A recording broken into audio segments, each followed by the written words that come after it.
नमस्कार साथियों। जेएसएससी के लिए नागपुरी व्याकरण को पढ़ते हुए आज ये हमारा तीसरा वीडियो क्लास है जिसमें हम पढ़ेंगे वचन। इससे पहले के वीडियो क्लासेस में मैंने वर्ण, स्वर वर्ण, व्यंजन वर्ण, उसके बाद संज्ञा, सर्वनाम, विशेषण, लिंग, इन सभी चीज़ों के बारे में पढ़ा लिया है, जिसके वीडियो का लिंक इस वीडियो के डिस्क्रिप्शन में दिया हुआ है। आप उसे देख करके पीछे की क्लास को समझ सकते हैं। तो आइए आज के इस वीडियो क्लास को हम शुरू करते हैं। तो आज का हमारा टॉपिक है, हमारा जो टॉपिक है पढ़ने के लिए, वो है वचन। वचन नागपुरी भाषा में हिंदी व्याकरण के जैसा ही प्रयोग होता है। अगर हम लोग वचन की परिभाषा दें तो कुछ इस प्रकार से होगा। संज्ञा, सर्वनाम, विशेषण चाहे क्रिया के जिन रूपों से उनके संख्या का बोध होता हो उन्हें ही हम वचन कहते हैं। उसी को नागपुरी में लिखा हुआ है, संज्ञा, सर्वनाम, विशेषण चाहे क्रिया कर जोन रूप से संख्या मतलब गिनती का बोध होता हो, नंबर का बोध होता हो, उन्हें हम कहते हैं वचन। चाहे उसको दूसरी तरह से हम परिभाषित कर सकते हैं, शब्द। ऐसे शब्द कर संख्या बोधक रूप कर नाव के वचन कहल जाएला। मतलब ऐसे शब्द जिनसे संख्या का बोध होता हो, जिनसे संख्या का बोध होता हो कि वो जो शब्द हैं वो अपने आप में कितने हैं, इनका बोध होता हो, तो ऐसे शब्दों को हम लोग कहते हैं वचन। अब वचन जो है वो नागपुरी भाषा में दो ही प्रयोग किए जाते हैं, द्विगो वचन होवेला। अब नागपुरी भाषा में भी हिंदी भाषा के जैसा ही दो वचन है। पहला है हमारा एक वचन और दूसरा है हमारा दो वचन। एक वचन का अगर हम लोग परिभाषित करें तो वो कुछ इस प्रकार से होगा, जिन शब्दों से एकला चीज कर जीव चाहे काम कर बोध होवे उके एक वचन कहल जाएला। मतलब जिन शब्दों से किसी एक वस्तु या किसी एक प्राणी का बोध होता हो, ऐसे शब्दों को हम लोग एक वचन कहते हैं। जैसे यहाँ पे लिखा हुआ है छुआ, तो छुआ मतलब एक बच्चा, ढोढ़ा एक गड्ढा, लांभा मतलब एक खरगोश। तो इनसे एक छुआ के बारे में पता चल रहा है, एक ढोढ़ा मतलब एक गड्ढा के बारे में पता चल रहा है, एक लांभा मतलब एक खरगोश के बारे में पता चल रहा है। तो ये अपने आप में जो संज्ञा शब्द हैं वो खुद में ही एक ही चीजों के बारे में बता रहे हैं, केवल एक चीजों के बारे में बता रहा है, इसीलिए ये हो गया हमारा एक वचन। अब हम लोग आगे बढ़ते हैं। अब हमारा जो दूसरा है वो है बहुवचन। बहुवचन क्या होगा, जोन शब्द से एक से बगरा चीज जीव चाहे काम कर बोध होवे उके बहुवचन कहल जाएला। मतलब जिन शब्दों से एक से अधिक वस्तुओं के बारे में, एक से अधिक जीव के बारे में मतलब प्राणी के बारे में, या एक से अधिक काम के बारे में पता चले, तो उसको हम लोग बोलते हैं बहुवचन। जैसे यहाँ पे लिखा हुआ है छुआ मन मतलब बहुत सारे बच्चे, घर मन मतलब बहुत सारे घर, किताब मन मतलब बहुत सारे किताब, पिलुआ मन मतलब बहुत सारे कीड़े। तो ये जो वर्ड्स हैं जिनको पढ़ने से हम लोगों को पता चल रहा है कि यहाँ पर एक से अधिक बच्चे हैं, एक से अधिक घर हैं, एक से अधिक किताब हैं, एक से अधिक कीड़े हैं। तो ऐसे शब्दों को हम लोग बहुवचन कहते हैं, जिनको पढ़ने से, जिनको लिखने से हमें एक से ज्यादा चीज मतलब वस्तु, एक से अधिक जीव, एक से अधिक काम के बारे में पता चलता है। तो ऐसे शब्दों को हम बहुवचन कहते हैं। अब एक वचन से बहुवचन बनाकर नियम, मतलब एक वचन से बहुवचन कैसे बनाया जा सकता है नागपुरी भाषा में। तो नागपुरी भाषा में एक बहुवचन बनाने के लिए मन प्रत्यय का प्रयोग किया जाता है। प्रत्यय क्या होता है, मतलब ऐसे, प्रत्यय का अर्थ होता है ऐसे शब्दांश जिनको किसी शब्द के पीछे जोड़ करके उस शब्द का अर्थ को बदला जाता है, तो उन्हें हम प्रत्यय कहते हैं। तो यहाँ पर एक वचन से, नागपुरी में एक वचन से बहुवचन बनाने के लिए मन प्रत्यय लगा करके, मतलब शब्दों के पीछे मन लगा करके हम लोग एक वचन से बहुवचन बनाते हैं। जैसे यहाँ पर लिखा हुआ है आदमी, तो आदमी के पीछे यहाँ पे हम लोगों ने लगा दिया मन, तो ये हो गया एक वचन और ये हो गया बहुवचन। नेक्स्ट उसी तरह से है गरु लिखा हुआ है, तो यहाँ पर हो जाएगा गरु से गरु मन, पखना से हो जाएगा पखना मन, गज से हो गया गज मन, खाता से हो गया खाता मन। तो एक वचन से बहुवचन बनाने के लिए हम लोगों ने यहाँ पे प्रयोग किया है मन प्रत्यय का। अब दूसरा नियम देखते हैं कि दूसरा नियम में हम लोग एक वचन से बहुवचन कैसे बना सकते हैं।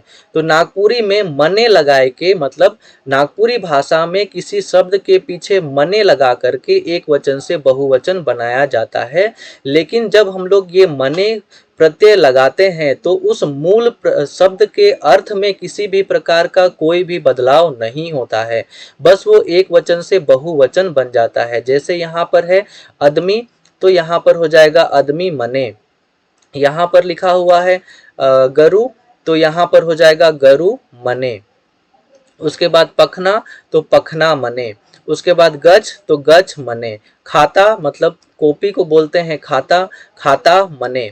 तो ये जो हो गया, हम लोगों ने एक वचन से बहुवचन बनाया मने लगा करके, शब्द के पीछे में मने लगा करके। अब तीसरा जो नियम है वो है नागपुरी भाषा में जो व्यक्ति हैं उनके लिए खास करके उनको बहुवचन के रूप में दिखाने के लिए झन लगाया जाता है या झने का प्रयोग किया जाता है और एक वचन से बहुवचन बना दिया जाता है। जैसे यहाँ पर व्यक्तियों के लिए लिखा गया है दुई झन, मतलब यहाँ पे दो लोग थे, या इसी को हम लोग बोल सकते हैं दुई झने। इसी को नीचे लिखा हुआ है कै झन, मतलब कितने लोग, यहाँ पर हैं कै झने। ढेर झन मतलब बहुत सारे, ढेर झने। तो हमने देखा कि यहाँ पर जो दुई झन, कै झन, ढेर झन, ये सब हैं जिनके पीछे झन लग रहा है और ये बहुवचन को दर्शा रहे हैं। ये वास्तव में जो है वो आदमी मतलब व्यक्तियों के लिए ही प्रयोग होते हैं। ये किसी भी वस्तु के लिए, किसी भी स्थान के लिए, किसी भी जानवर के लिए प्रयोग ना हो करके ये जो झन है, झने हैं, ये प्रयोग हम लोग तब करते हैं जब व्यक्तियों को एक वचन से बहुवचन दिखाना होता है। आगे अब हम लोग चलते हैं कि चौथा जो है वो क्या है।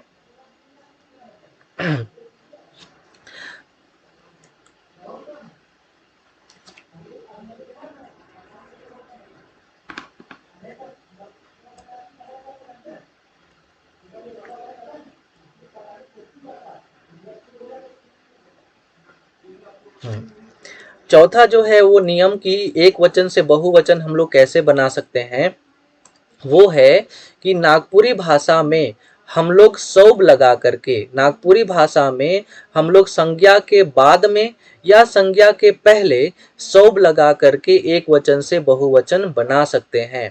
जैसे यहाँ पर लिखा हुआ है आदमी, ये एक वचन है। बहुवचन जब हम लोग इसको बनाएंगे तो यहाँ पे हो जाएगा सौब आदमी। जनाना मतलब होता है स्त्री, तो सौब जनाना। कचिया मतलब होता है पैसा, तो सौब कचिया। उसके बाद फिर खटिया, तो सौब खटिया। पटिया, तो सौब पटिया। लेदरा, तो सौब लेदरा। तो यहाँ पे हम लोगों ने देखा कि एक वचन से बहुवचन बनाने के लिए, एक वचन से बहुवचन बनाने के लिए हम लोगों ने यहाँ पे सौब का प्रयोग किया, सौब शब्द का प्रयोग किया। और ये जो सौब शब्द है, ये सौब शब्द संज्ञा के बाद में भी आ सकता है और संज्ञा के पहले भी आ सकता है। जैसे यहाँ पर हम लोग देख रहे हैं कि सौब आदमी, जो सौब है वो आदमी है। पहले यहाँ पर संज्ञा के पहले आकर के इस संज्ञा को बहुवचन बता रहा है, लेकिन यहाँ पर लिखा हुआ है आदमी सौब, तो ये भी अपने आप में ठीक है, ये भी अपने आप में ठीक है, कंफ्यूज नहीं होना है। तो सौब एक ऐसा शब्द है जिसका प्रयोग हम लोग संज्ञा के पीछे में या संज्ञा से पहले लगा करके उसे बहुवचन के रूप में दर्शा सकते हैं। लेकिन यहाँ पर जो मन था, मने था, झन था, झने था, इनका प्रयोग हम लोग संज्ञा के बाद में कर रहे थे, संज्ञा के बादे करत रही हम रेमन इकर प्रयोग। तो ये केवल खास अंतर है ये सौब के साथ में। अब हम लोग देखते हैं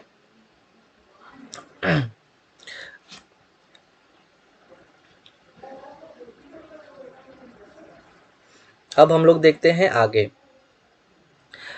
उसी में लिखा हुआ है सौब गरु, गरु सौब, सौब घर, घर सौब। तो यहाँ पर सौब संज्ञा के पहले भी आ रहा है और सौब जो है वो संज्ञा के बाद में भी आ रहा है, लेकिन इसको बहुवचन दिखा रहा है।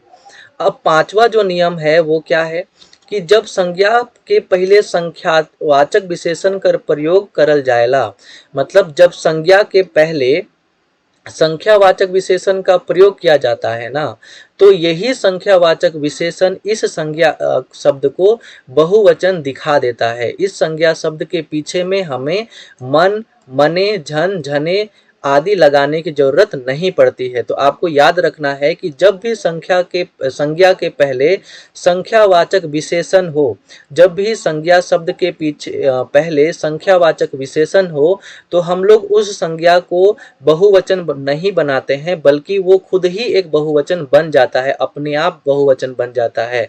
जब भी संज्ञा के पहले में संख्यावाचक विशेषण होगा, तो वो संज्ञा शब्द खुद ही अपने आप में एक बहुवचन बन जाता है। जैसे यहाँ पर देखो, चार भाई घर आलें, चारों भाई घर आलें, तो यहाँ पर जो भाई है वो संज्ञा शब्द है, और यहाँ पर चार जो शब्द है वो इस चारों भाइयों को दिखा रहा है, इनकी विशेषता को दिखा रहा है। तो यहाँ पर भाई मन हमरे मन नी करब काले की, यहाँ पर ये जो चार भाई है ये अपने आप में बहुवचन के दिखात हैं।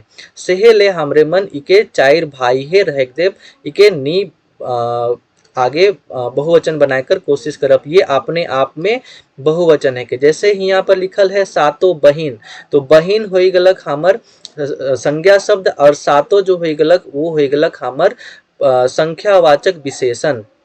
तो ये अपने आप में बहुवचन हो गलक, इके हमरे मन बहुवचन नी बना।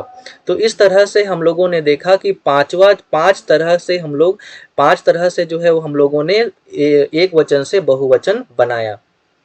अब आगे हम लोग देखते हैं, छठा जो टाइप है वो है, अब शहर जैसे स्थानों में जहाँ पर लोग ज़्यादा होते हैं, वैसे स्थानों में, चाहे चट्टी मतलब कि जो बहुत सारे गाँव मतलब मुख्य गांव एक बोल सकते हैं, तो शहर हो गया, मुख्य गांव जैसे हो गया, जहाँ पे लोगों का मेल मिलाप ज़्यादा हो और जहाँ पे भीड़ भाड़ ज़्यादा हो, तो वहाँ पर बहुवचन मन लगाने के जगह पे वहाँ पे हम लोग इन लगा करके एक वचन से बहुवचन बनाते हैं। जैसे लोहरदगा जैसे एरियाज में, जैसे लोहरदगा हो गया, गुमला हो गया, इन सभी जगहों पर आप देखेंगे कि जो लोग हैं वो इन प्रत्यय का प्रयोग करके एक वचन से बहुवचन बनाते हैं। जैसे यहाँ पर लिखा हुआ है हम, तो वहाँ पर के जो लोग हैं वो बहुवचन बनाने के लिए इसमें लगा देंगे हमरीन। उसके बाद है यहाँ पर तोय, तो यहाँ पर हो जाएगा तोहिन या तुहिन या तोहरीन। तो इस तरह से एक वचन से बहुवचन नागपुरी भाषा में बनाया जाता है।